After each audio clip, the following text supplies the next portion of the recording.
Okay, we're letting people on, so everyone should be on.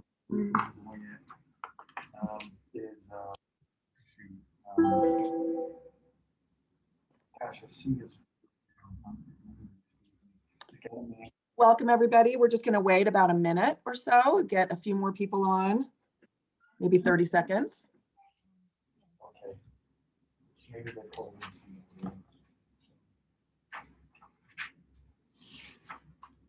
All right. So welcome, everybody. Today is I don't even know what, the 26th of January. So we're very happy to be able to present the second of our winter series in injury prevention. Today, we'll be talking about snowmobile safety. And we are fortunate enough to have two speakers. We've got, I have their information right up here. We've got Jesica Rider. Jessica is an EMT, an advanced EMT since 2003. She has joined Summit County EMS at that time and had been with them ever since. She's worked for the University of Utah for the past 12 years, both as a medical assistant for clinics and EMT for the emergency department.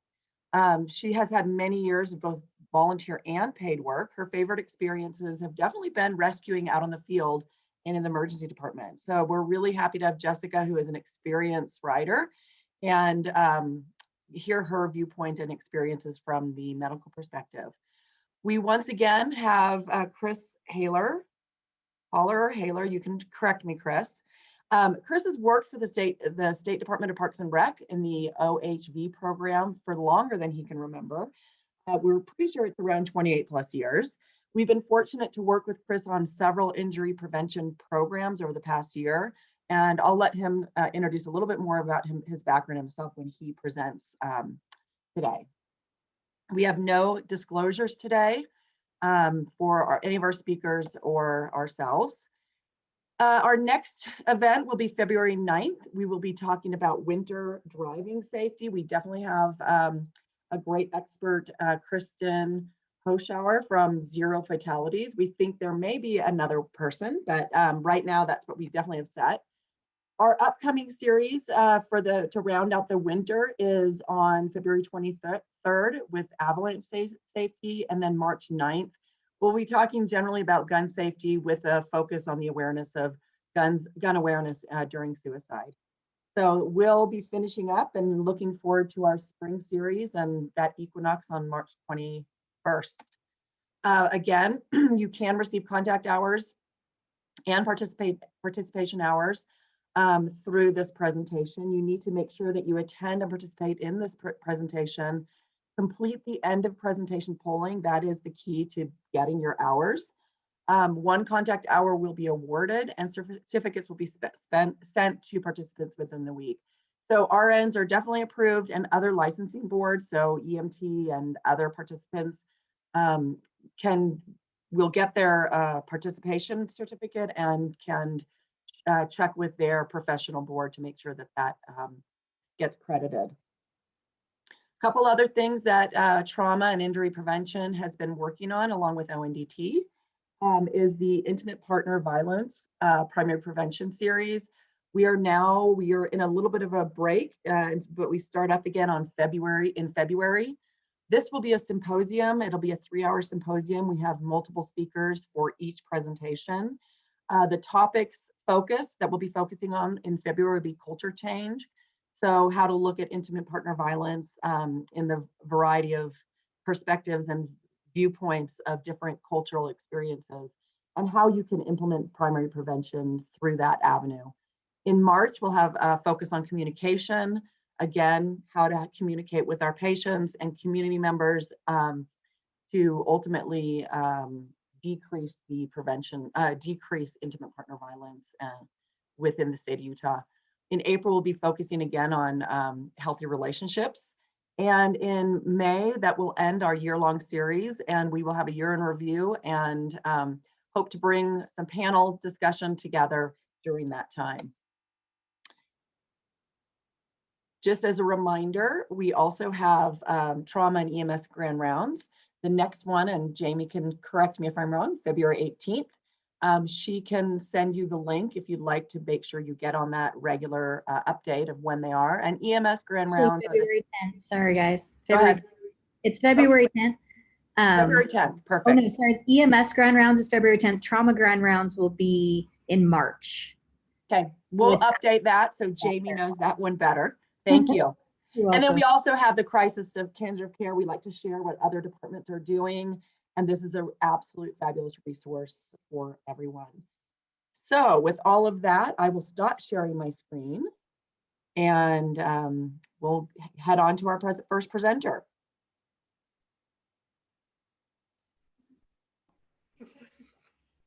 All right, well, welcome everybody. I'm Chris Hallen with the Utah Division of Parks and Recreation, specifically the Off-Highway Vehicle Program. It's a pleasure and honor to be here today to present, hopefully provide some fun facts and safety tips about snowmobile and backcountry safety. So obviously most of you or all of us would be heading into a compromised environment when we go into the backcountry. Snowmobile operation is a great way for us to access some of our wonderful terrain and scenery that we have here in our beautiful state. So a couple of things that we want to cover is those items associated with snowmobiling and backcountry. And so we can do those from the luxury of our home. And so some of those items, can I look at the website? Yeah, go ahead. Okay. And I'll help you share. Okay, so some of the things that one of the items that we're going to do is to try to do some pre-trip planning. And so some of that pre-trip planning can take place in the reality of your homes, which is we're all somewhat comfortable with that since March of last year. And so it gives us the opportunity to look at those resources that are available off of our website. And then what we can also do is show areas where you can go grooming, how to identify education courses, along with road conditions, avalanche awareness, and other related items. So as we navigate towards that, we'll share our website link to you. So our website link is ohv.utah.gov.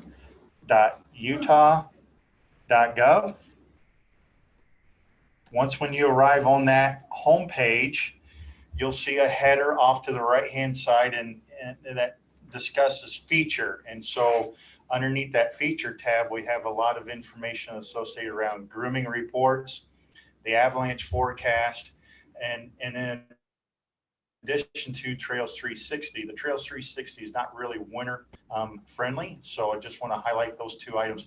I also have produced a video off of YouTube, which is a link with the Utah Snowmobile Association and myself discussing some of the same items we're going to go over today for a quick reference. So within those particular confines off to the right-hand side of the screen, we also are still pushing and promoting the COVID-19 and recreation information associated when heading out outside the home. So along those lines, snow grooming reports, this is a direct link that takes people to the different complexes around the state. We have 13 different complexes and allows you to an individual to log on and look to see when the last grooming report was submitted by a particular complex. And this is in partnership with the Utah Snowmobile Association. So coming back to that pre-trip planning, what are some of the things that we can do? So identify the area that you want to go.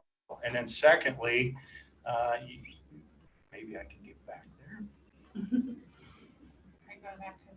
Yeah, so coming back to this screen. So you obviously, you looked at a particular area that you want to go to. Let's just say Mirror Lake Complex. You say, okay, what are the avalanche conditions within that area? And well, so this takes you, this particular link as one-stop shopping brings you to the Utah Avalanche Center.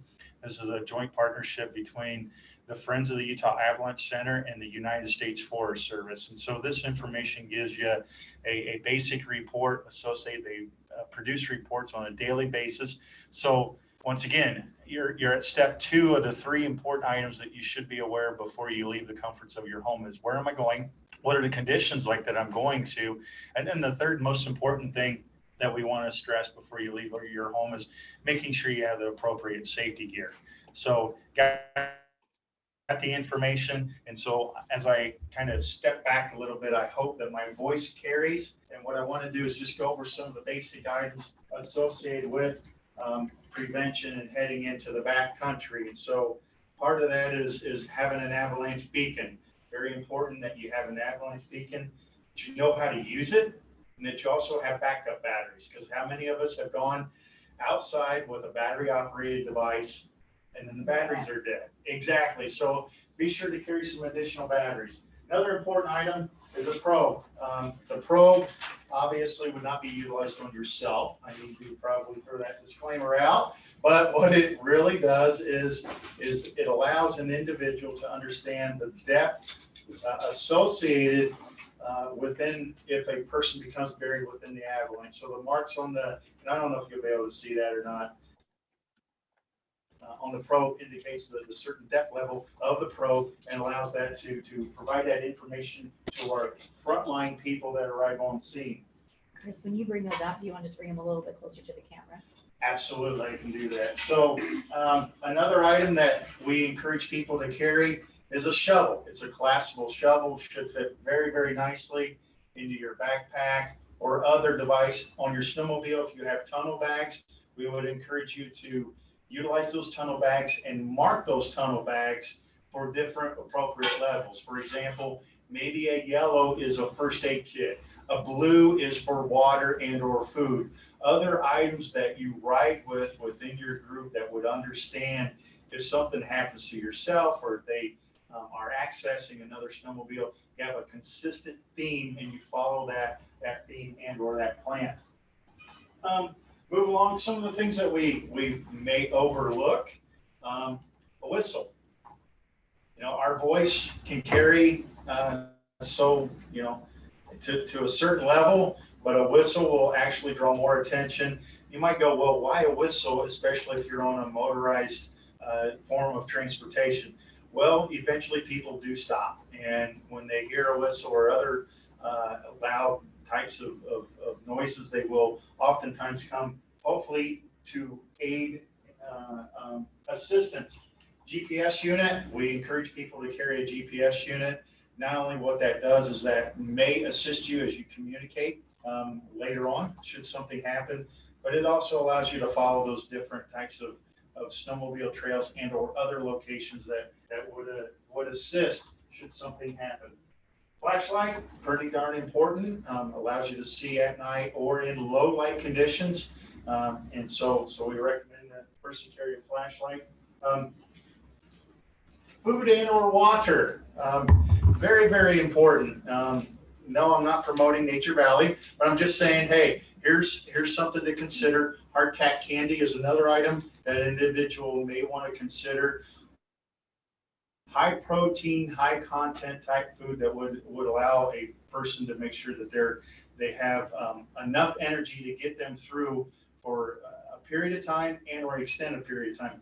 Yeah, we're very familiar with hydration and water during the summer season, spring and summer, but you know you burn just as much water and become dehydrated in the winter environment. The ambient air temperature may not indicate that, but you'll go through an exuberant amount of water, especially if you perspire. A couple other things that we want to throw out. You may want to have some type of knife or mechanism, not to utilize on a partner, but in hopes that you can utilize it in obtaining wood and or other items that would help start a fire. Wireproof matches are another important item that we want to cover. Some of the things that you may want to consider in your kit as you head out is fire starter stuff. Some of the things that are low, that don't cost a lot of money, dryer lint. Every dryer produces lint. You can easily package that up. It fits in a nice small Ziploc baggie, and it starts a fire very, very quickly in order to help keep a person warm and and protected from the elements. Other items we wanted to cover: hand warmers and or emergency aid blankets, the hot hand pockets. Obviously, those fit very well in people's coats, other areas that they can utilize them in order to keep those high-profile areas very warm. We also want to indicate that individuals layer. As I alluded to, you're heading in an uncompromised environment, and so by layering with clothing also protects. You want to make sure that you wear a type of exterior clothing that take away the moisture so that your clothes aren't absorbing that. So some of those items, snowmobile bibs. I'm not promoting Cabela's, but that's what these are. And to each their own. Some people, whether it's snowmobile or their ski pants, whatever you're comfortable with, just ensure that you layer up in order to keep that inner core body temperature extremely well warm. Gloves, vitally important. And we also recommend that those gloves are set aside so that you have a layer inside those gloves, maybe a fleece layer on the inside and a water whisking away type glove on the exterior. A hat, knit hat. We know that the majority of our body heat goes through our hat. This is the promotion for our division of Parks and Recreation right now. This is not a commercial video, and I would not recommend purchasing any products associated therein or thereof. So there's the disclaimer. And then lastly, probably the most important piece of equipment that an individual can wear when they're out on a trail in a snowmobile situation is a helmet. Helmets save lives. 50% of our fatalities here in Utah occur because of no helmet wear. I need to back up. 50% of our fatalities occur because of alcohol related. A high number of fatalities occur because of the lack of a snowmobile, a lack of a helmet. Recommend that the snowmobile helmet is a full face snowmobile helmet. Well, if I could operate it, there we go. So it's full face. You want to take into account maybe some anti-fogging items or products that would help not have the visor fog up. And in addition to that, we also want to ensure that it's DOT rated. And the reason why I say DOT rated is that particular helmet is associated for that high impact motorized sport. So you can easily check for that logo on any type of helmet that you want to purchase and or buy. Most manufacturers also have a manufacture date located on the inside of the helmet, and easily pull back some of the inner liner, and in through there it will indicate, hey, it was produced or manufactured in 12 of 20. Most of us probably would want to make an investment on a snowmobile helmet that was produced on 6 of 15 because it's already somewhat compromised. So we encourage people to replace a helmet generally between 5 and 7 years because they over time they do break down.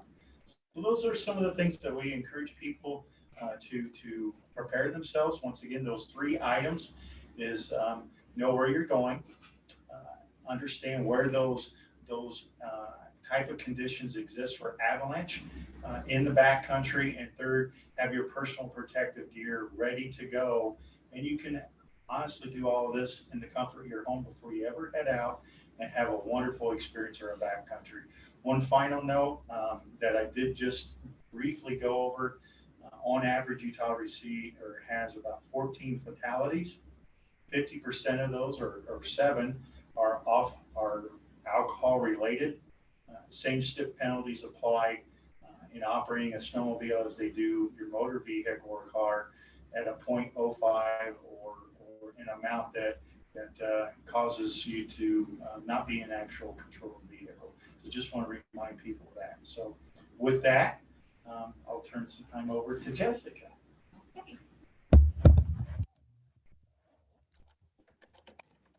Hi. So I didn't add in my bio my snowmobile experience. I was raised and currently live in the beautiful Camas Valley, right at the foot of the Uinta Mountains. That allowed us to explore places that we never thought we could get to, especially on these high level vehicles.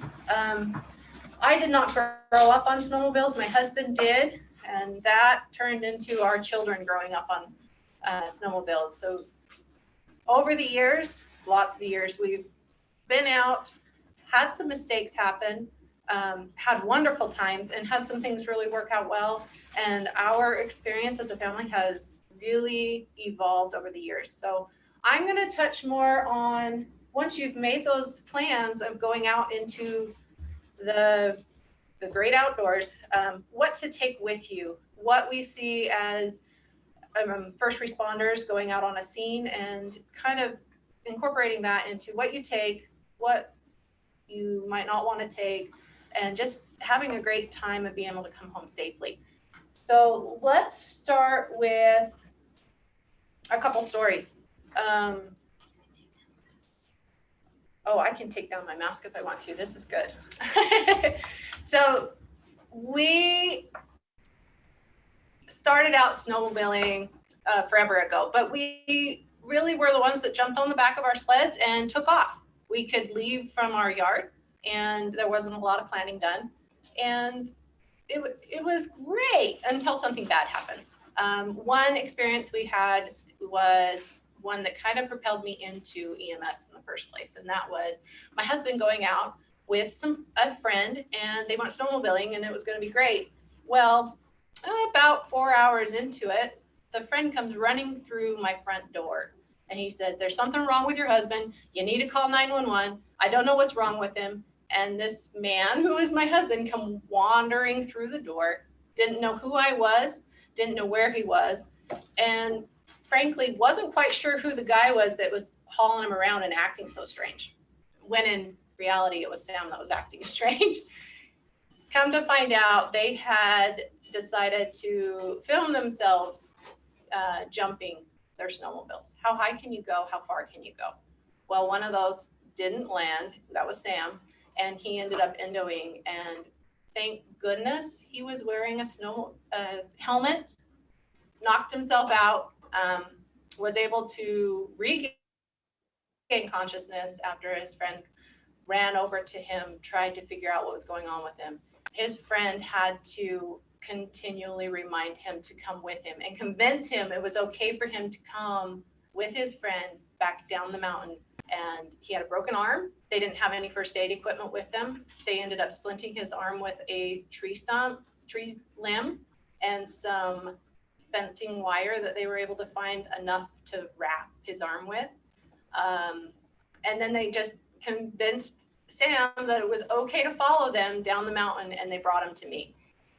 He ended up being a trauma. I'm not sure what his trauma level was when we got to the hospital, but he was a trauma and ended up spending 3 days in the hospital, surgery on his arm, lost a month's worth of memory during his hospital stay. His dad thought it was very hilarious that he couldn't remember anything. So he kept reminding him that he was married, that he had 2 kids, and that he had another one on the way. So in 2003, I took my EMT class and started working for Summit County Ambulance. As a family member and as a person, I realized, one, I wasn't prepared to help him, and I probably could gain some knowledge that would help anybody. I should know this stuff. I should be able to do first aid, basic first aid, and know if something's really bad is happening, what to do about that, and when I need to call help.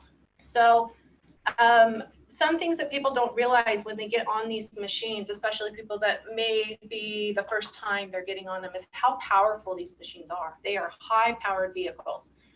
Ran by a track, your handlebars and your skis are just guides, basically. The faster you go, the more responsive this machine is to your own body weight and your own movement. And you can get places that you probably shouldn't be very easily. So taking some time to kind of research how to run a machine, how it functions, and taking a couple laps around a field isn't too bad of an idea when you're first going out. What do we see when we arrive on scene for an injured snowmobiler? We can see injuries of all kinds. We can see basic injuries that are pretty well taken care of, but the biggest thing is nobody knows how to get them out of the mountains. And then we can see really terrible things. I think some of the most common injuries that we see are going to be the dislocations from someone who may be riding on the back of the snowmobile. The rider that's driving hits something or throttles something, or somehow they have handlebars to hold on to, but the person in the back tends to get thrown, and first thing they do is reach out their hand to stop them. Lots of shoulder dislocations. Not necessarily a life-threatening injury, but it could be a limb. And then how in the world do you get somebody back on a sled and drive them out when their arm's in a not normal position and they're in a lot of pain? You're probably going to end up having to call someone to help you get out. We can see broken bones, head and neck injuries, face and chin injuries. You wonder what might cause a face or a chin injury, and that would be hitting the windshield on the way through. When you are pushing on the throttle, that track starts to go and it takes you off. There's a little bit of delay and then it goes. Well, when you take your hand off that throttle, you stop pretty quickly. And when you stop pretty quickly, you still have that momentum of your body and you go up and over the handlebars, you take the windshield out on your way. You have a helmet on, but you still get the windshield in your chin and you end up with a lot of blood. Other things we've seen with chest injuries. How do you know it's just a minor chest bump, strain, tear, or you have internal injuries that are happening? We also see a lot of cold or exposure injuries from sitting in the snow too long, or even just not realizing how far you've gone, and maybe you haven't had some skin covered up at the time and you're like getting some frostbite going on. Other things we see, you know, the broken bones of upper and lower arms, upper and lower legs. Lower legs, you can usually splint up and maybe get someone out, dry them out yourself, but you get up into your upper legs, your pelvis area. Those are people that you, depending on if you see a deformity or not, you may consider calling for help and having someone else get them out. We've got we're moving into trauma territory when we're getting closer to the trunk. A lot of vessels, a lot of injuries that can be hidden that we don't want to move someone too much if we see some injuries that are a little bit more abnormal than just a bump. So taking that into what you want to take out in the field, a lot of the times you think you need to have everything with you. And mind you, it's okay to be overly prepared. It's much better to be overly prepared than underprepared. But when you're really trying to look at your pack and what you need to carry and what you can fit on your sled, you look at what can I take care of myself? What can I stabilize somebody enough for them to wait out getting help? So in your basic bag, you know, basic splinting supplies, bandaging supplies, finding things that can act as one item that can act as several different ways of protecting somebody or stabilizing them. Chris had talked about now I forgot what you talked about. But on your bandaging and supplies and everything. My friend told me I had to put this out there. So one of the items that he likes to take in his pack are tampons. And people think, why are you taking a tampon out? One, bandaging for bleeding. That can soak up a lot of blood and get a clot and stop bleeding. Two, it's a life-saving weather-related thing. You can dip it into your gas tank to help start a fire. So now you have a fire starter. And then you can stay warm, then you don't have exposure. It's a perfect bloody nose stopper. Yeah, bloody nose, laceration, fire starter. You can use your imagination, but there's a lot of things you can do with that one piece of equipment. What else would you think? When we arrive on scene in an ambulance, what do we have different than what you have? We have basic supplies of splinting and bandaging. we have a little bit more stabilization in our splinting because we can move on to traction splints and things like that. We have our vital signs equipment. We have meds, IVs, oxygen, and other advanced life-saving equipment like suction defibrillation, advanced airways and breathing. And then we have transportation. When you come to a point where you have an injury that you need to call for help, if any of those things are what you need, call. And know that it's going to be a long time before we get to you.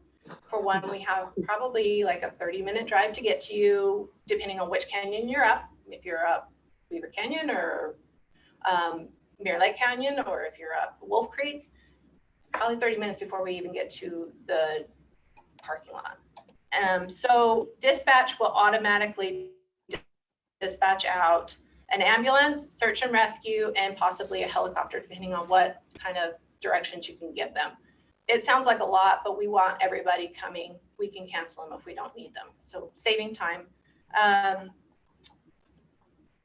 know I'm bouncing around here a little bit. So if I'm not clear on something, please just throw out a question and we'll get me back on track here.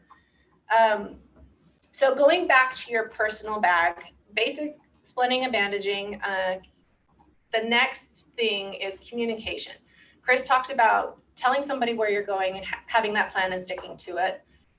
When you're up there, how are you supposed to talk to civilization? We're in a technologically advanced society right now. So the GPS trackers are great.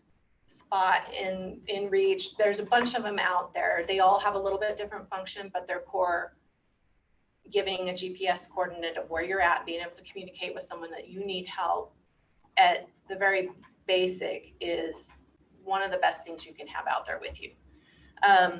And then on the communication thing too, being able to communicate with your group while you're out there. Do you have a little handheld radios that you can talk with family? This is another one that really, another story that we had happen with us about communication with our group. So we've been snowmobiling for a long time. We take the kids to the same area a lot. They've been in that area since they were 9 or 10, or 5 or 6. Yes, they were very young. Now we're moving up to where they're 11, 12. They're getting a little bit more adventurous and they're kind of taking off a little bit more. We're starting to teach them to stay with their group. But what happens when you get separated? What do you do when you get separated? Practice those things. There was a time, my oldest son was probably about 11 or 12 years old, and he got separated by us by just a little bit. It actually only was a couple hundred yards, but it had been down into a bowl, and we realized that we couldn't see him all of a sudden, and we started searching for him, which usually only takes 5 or 10 minutes. We find him, everybody's back together, and we continue on. 45 minutes later, we were still trying to find him, and we were getting ready to call for some help because you just don't want to waste too much time out there. It was a little later in the afternoon. Come to find out, he had gone down in the hole and got stuck, wasn't able to come out, so he had turned his bike or his snowmobile off and started digging himself out. He was too far away to yell. He couldn't hear me and Sam yelling for him, but he could hear the snowmobiles going around the kind of like the upper part of this bowl. So he knew we weren't too far behind or away from him, so he just kept trying to dig himself out. Ended up turning a snowmobile on again, and he was able to make enough noise that Sam finally found him and we were able to get him out. But going home, we thought, what could we do to make that better? Because that is a situation that definitely could have turned into a really bad thing. And with talking with Josh and us, we found that, one, he could hear us but couldn't see us. We couldn't hear him because we never took enough time to really stop and take our helmet off to kind of hear if he was yelling or if he was, if we could hear his motor or anything like that. So we decided that as our little core group, we took our radios with us every time after that. But we also had a plan of, if you get separated from us, you stop and you do some things in order, and you'll continually repeat those things in order. So you stop, turn your engine off, you listen for your parents, And then depending on whether you can hear us or not, they have another little route to go. But basically, it's once they can hear that we've stopped, then they can start their engine again. And if they can't hail us on the radio, then they rev their engine. But if they stop, take their helmet off, wait for us to stop, we will stop, take our helmet off, and we will start hailing them on the radio. And then the kids can hear that. We've already established what our radio channel is before we leave. We make sure the kids know several times how to get back onto that channel and make sure that they know what channel we're using. And it's usually the same one each time. And we just try to practice that at home before we went up there. And it actually worked several times throughout the rest of them learning how to ride. So that's something to think about with your groups. And then Chris had talked about fire starters, extra belts, snowmobile tools that you should have with your snowmobile. Things can happen to where you blow a belt and now you're stuck up on the mountain. Back to your communication, you can communicate back to the valley. Hey, I just need some help, bring me some tools. Hey, something's wrong, come get me.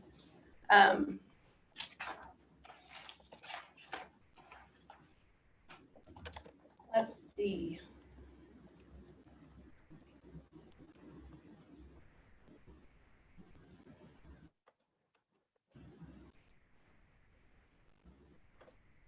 Okay.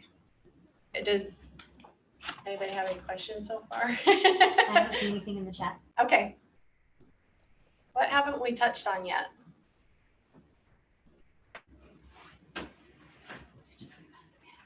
I'll just roll up and hopefully you can hear me. So I think it's great what Chris, Jess. just come into the camera just so they can see you. Okay, this is Chris. So just going back to reiterate or take what Jessica had mentioned, we utilize this terminology called STOP, and she touched on it, and it's an acronym that we use. So STOP is that you stop your machine, you think about what you've discussed and your plan that you're going to be prepared for. You observe the surroundings in the area that you're in, and then the P in the word stop is be prepared. So prepare, start to think about, hey, am I going to need to do some in-place sheltering? Am I going to need to do XYZ? Do I need to get on the radio? Do I need to do this? Do I need to do that? So that is a great acronym that she touched base on, and wanted to highlight that I think it's extremely important that individuals just remember that word, because it helps. So anyway. Do you guys want to just turn the volume down on that and I'll come up with you? We're just adjusting volume.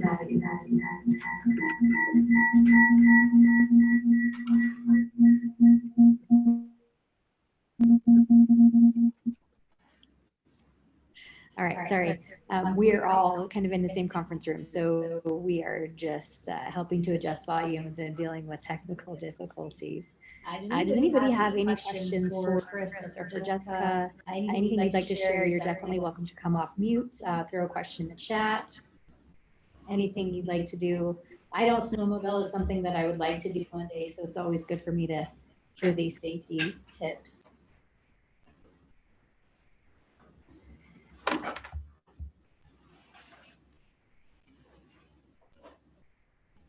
No questions. You guys are very quiet today. I'm trying to think of something that I can bring up. Perfect. One thing I always want to add is this is going to be something that's touched on for every injury prevention that we put on for winter safety is make sure you stay warm. Make sure that you're, keeping yourself warm. For a traumatic injury, staying warm is a big key. For us in the hospital setting, we call it part of the triad of death. Is hypothermia. So always remember, we've already done ski safety, snowmobile safety, avalanche safety, winter driving, all these things that we're going to touch on. You're going to see that as a recurring theme is just protect yourself from hypothermia and make sure that you are taking things that you can stay warm in, and always have usually the safety blanket, like the space blanket is a great thing. And then, so Janet just asked, what about rider weight versus machine weight and age appropriate? What kind of things do you want to talk about that for age appropriate? He has the, probably the numbers right. Well, yes, sir. Can you hear me okay? All right. So I'm just gonna unmask for a minute. Most of you may want me to mask back up, but anyway, along those lines, so it is a requirement for youth to have an education certificate between the ages 8 and 15 in Utah. So they can go online at the website that we provided at the very beginning of the podcast, which is at ohv.utah.gov. That education course is available 24/7. As far as understanding and knowing, there are no particular laws or rules for an individual on different types of machines. We really encourage parents to ensure that they know that their child, one, can physically control that machine. And so a little bit different than maybe a bicycle, because they need to have that upper body development and upper body strength as they lean into that turn. So they want to shift their weight to the inside of that turn in order to ensure that that machine is stable. It's not on 4 wheels. It's not on 2 wheels. So it's a little bit more compromising along those lines. And so there are different manufacturers that produce different types of machine sizes. And so we encourage the adults to go out, research that, and have a clear understanding. If you're new to this, like somebody in the room just mentioned, then what we would encourage a family to do is maybe to go out and look at some of those rental companies that exist. There's a number of different resorts and communities that rent snowmobiles. It's a low investment to find out, hey, is this something we want to make a long-term investment in? And so you have areas like Daniel Summit, Beaver Creek Lodge, Duck Creek Village, and Strawberry Reservoir, just to name a few around the state that offers up that rental experience, either for a half day or a full day.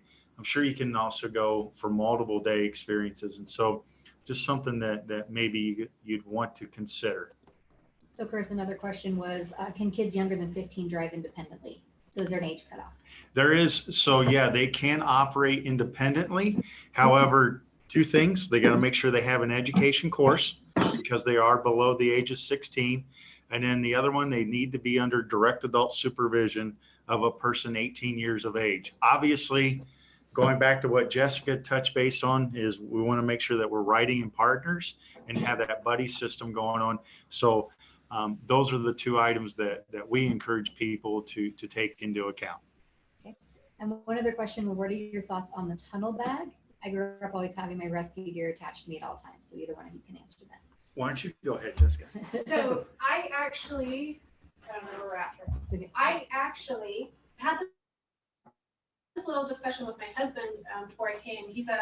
Not only did he grow up on the snowmobiles and do a lot of snowmobiling on his own in the backcountry, but he also did a lot of guiding. And my thought was, I always want my gear on me. I want to have it with me as quickly as I can. It's with me because I can get separated from my sled pretty easily. My husband, on the other hand, wants it on his sled. So I think it's a little bit of a personal decision on whether you have it like directly on your body or in your snowmobile. One thing that's kind of nice is if you have your I like the way Chris had said about having his stuff kind of color coded, having some of your first aid stuff maybe in your bag and your shovel and probe on your sled, because if you're the one that gets buried, you don't need your shovel or worry about getting separated from your snowmobile as much. The people on top are the ones who are going to be digging and probing. So personal opinion on that, I think, is probably a safe way to go. What do you think? I agree. It really is dependent upon the individual and the preference. You know, we obviously, just like Jessica alluded to, we encourage riders to consider having a little bit of both. You have some gear on you for immediate assistance, and then you have tunnel bags that are color coordinated in conjunction with identifying amongst the group So they each rider, if they do have tunnel bags, they know exactly what's in that. So say we get separated or something tragic happens. Hey, I know red is for first aid gear right out of the gate. So the red color on the tunnel bag does this. And so it's all small packaged up in little items in order to help assist with that immediate item. Going back to like what Jessica said, most of your first aid kits are just going to be immediate type items. And then if something was to go above and beyond that, then you need to have the ability to make the call for more advanced medical assistance. And can you guys see her chat in there? So Janet had another question. Just so, what is the most common scenario for injury? Crushed, buried, lost, frozen, unable to drive out due to injury? What do you guys see for most? And if you guys want to read that out loud, then that way they, because they can't hear me. Here, let me do that. And okay, so what is the most common scenario for injury? Crushed, buried, lost, frozen. It really depends on what's happening. Every scenario is a little bit different. Every day is a little different. For me, I think really the most common thing that is surprising are those dislocations, broken bones. You don't realize how you're going to get that person off the hill. They're very minimal injuries sometimes, but you can't move them because they can't ride out their sled by themselves, or maybe it's a dislocation that has this body arm and your arm in a very awkward position to where they just really can't move. I personally have luckily been far enough away from the avalanches that I haven't had to deal with too many buries. Thank goodness, those are hard. Lost, we get quite a few lost, but I think it's more injury related that we go on. And frozen, everybody's cold. I don't know I don't know what the ratio is, but anybody that gets injured, because it takes us, anybody that gets injured that needs help getting off the mountain doesn't realize how long it actually takes, and they most certainly end up with some sort of cold injury, whether it's a tiny bit of frostbite to leading up to lifelong issues with that. So I have a question. I do some snowmobiling, not as much as Jessica, but my question is, so when you're turning your sled and you say you see a lot of dislocations and broken bones, when you're turning your sled and you're feeling your tipping, it's just natural to put your arm or your leg out. How do you avoid that injury? Tuck and roll. You see that dislocation on a lot of the people that are riding double. Don't get tied up with the fact that because you can fit two people on the sled, that's a safe place to be. Two people on the sled, the one in the back is the one that gets hurt almost every single time. So when you're going back to Janet's question about like kind of the most common scenario, time and time again, it's a passenger. So if you are finding you're going one way or another, it's hard for that person in the back to really change position and know what that sled's going to do and respond to that quickly. So your first reaction is to reach back in whichever direction you're going. So then you get your shoulders out. Going back to children. I don't mean to clap my hands. Going back to children and looking at those age groups. My kids were learning to ride sleds way back when. I don't want to tell you how old I am, but they're adults now. That was back when we rode double all the time. Kids were in the front. You have to realize that if you're the parent in the back, you're much larger than your child, and you're putting your child between you and your handlebars. We've had, with little kids, that's probably one of our biggest injuries, is a crush injury from the small child, like under the age of 7, between a parent and those handlebars. Kid tries to grab the throttle, parents push it away, and you got that fast stop and go motion, and you smash them. A lot of really bad injuries with kids that way, so be super careful when you're in those early years, trying to teach them what to do, getting a feel for what their capabilities are. Be careful, be aware that you're much larger than your child and you're putting them in between you and another very solid object. It's an excellent point. I'd like to elaborate going back to the question of, what do we see in some of the scenarios such as, crushed, buried, et cetera. Well, our rangers usually are the first ones on scene. And when we arrive on scene, our main goal is to secure the scene so that our rangers and or other bystanders are not in harm's way of becoming potential future victims. Secondly, we want to render aid to that person as quickly as we can. And so that's going to be based upon the ABC items. We're going to be, looking for the ABC components associated with the first responder. All of our rangers are first responders. Some of our rangers are advanced in EMT, et cetera. All of our rangers are first responders. And so we're going to have some of that cold weather related gear. We are in some different types of areas around the state that offer us the ability with partnerships that we've been able to establish with different sheriff's offices. Most of those sheriff's offices, through their volunteer search and rescue corps, they are out on Saturdays and Sundays when we're out recreating. They are doing the same, except they are more in a training environment and becoming more prepared, being in the area should a situation occur. And a particular situation did occur this weekend, and that occurred up at Monte Cristo, where we had two individuals that were in a wreck. And so I think when I say in a wreck, we were able to rally our rangers around because we were all patrolling in that. A high percentage of our rangers were patrolling in that area this weekend, and we were able to render aid in a very short period of time. That oftentimes is not the case. You may be going out with your partner. You may be catching some fresh powder after a hard day's work, like some people here in the conference room might today. And, it's an after work trip, or it's this, or it's that. And so those are some of the times that I think that we leave our guard down, that we believe that we are ready to go, that we sometimes forget that we are heading into an unforgiving environment, and that we should layer up, let somebody know where we're going.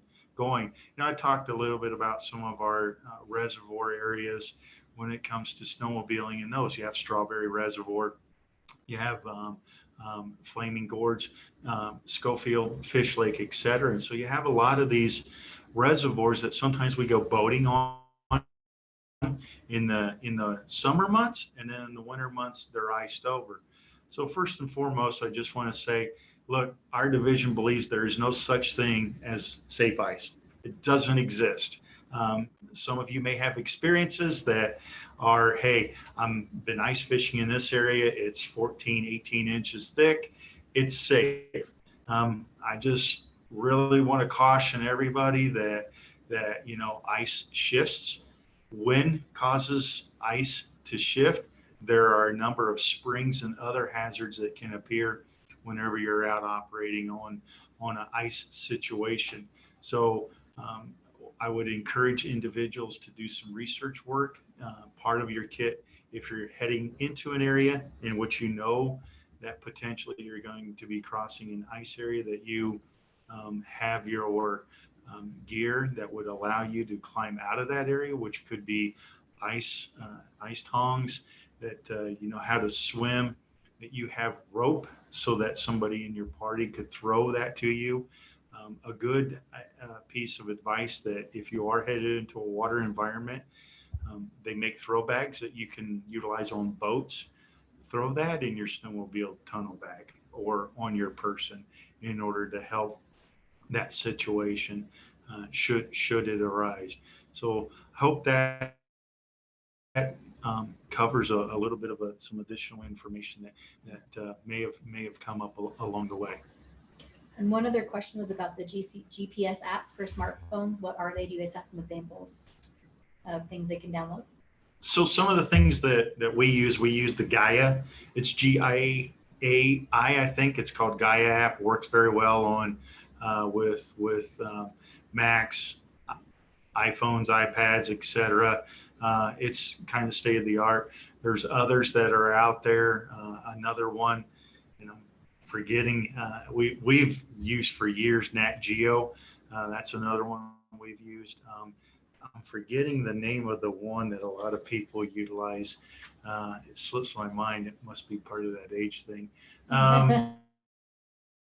So, well, Garmin's a GPS unit. There's also, oh shoot. So what about the difference between the GPS, the single GPS unit and a cell phone app? You wanna touch base on that? I'm a big believer in having a little bit of a backup. So if you're only working for your GPS on your cell phone, maybe having a separate GPS unit as well, like a Spot or an InReach or something like that, to make sure and ensure that you can get communication out into civilization. They are putting more and more cell phone towers out there, but not all GPS cell phones run strictly on GPS. Some of them do require data too. So be careful, know your phone, know that it will do the GPS without data before you rely strictly on those apps. But there's a lot of different backups that you can have. One thing we didn't talk about, Janet had brought up the lost snowmobilers. We've done so much on riding that we haven't really done a lot on lost. Would you agree, Chris, that if you find yourself lost or not able to get anywhere, to not leave your sled, stay with your sled? Yeah, and great segue. And this leads me into some of that. So, we talked about that acronym early on in in the presentation called STOP. So, yeah, absolutely. We would suggest that a person stay with their snowmobile because one, if others are in the search area or a helicopter gets called, snowmobile is obviously visible, and you have some noise, you have some parts of a snowmobile, and this might cause some people in this room and others listening to cringe, but there are many parts of a snowmobile that are burnable, that you can still ride out the snowmobile, but that you can burn that would work well given different types of environments or settings. So, I talked a little bit about low light conditions compared to a sunny day. So if you become separated and you're on a clear night or a sunny day, you may want to try to burn things that are going to produce more of a black cloud that would draw attention. The foam that goes across your handlebars, you can take that padding off, burn it. You're not going to need that to ride out. Let's be honest. And I know, so there's other things that, okay, well, what about a high flame at night? Well, you're not going to need your hood on your snowmobile if you're going to ride out. It's a part that you're not going to need. So you may want to consider, and I know that may cause a lot of heartburn for some people, but hey, $1,000 investment to get you through the night is pretty minor compared, because you're already in an uncompromising position. So there are parts of a snowmobile that a person can burn that will draw attention to that can be seen for miles away, either in a daylight or in a nighttime setting. And so that is another option to consider, because obviously you are limited. You can't carry everything with you. And so that's an opportunity to go into and to look at. Anything you want to add, Jessica? Yeah, that's a really good point. Some people wonder why we always get a helicopter coming. It's not always time.